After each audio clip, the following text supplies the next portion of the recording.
How to use support section.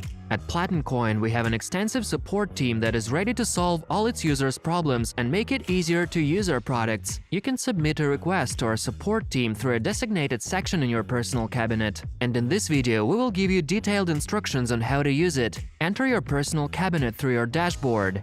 In the left-hand menu, click on the support section. In the new window, you'll find a list of problems that you can resolve with our support service. You can send a request to change the information in your passport or other documents, change your email address, ask a question about bonuses, product purchases, the operations of the PLC Secure Box, account verification, current Platincoin promotions and events, as well as any questions related to the operation of PLC wallets and coins. To send your question to our support service, select the relevant topic in the list and click on it. You'll see a request form. Fill it in with your name, email address, and other required information in the relevant fields. You can also attach documents in any popular formats to your request. After filling in the form, click on Send.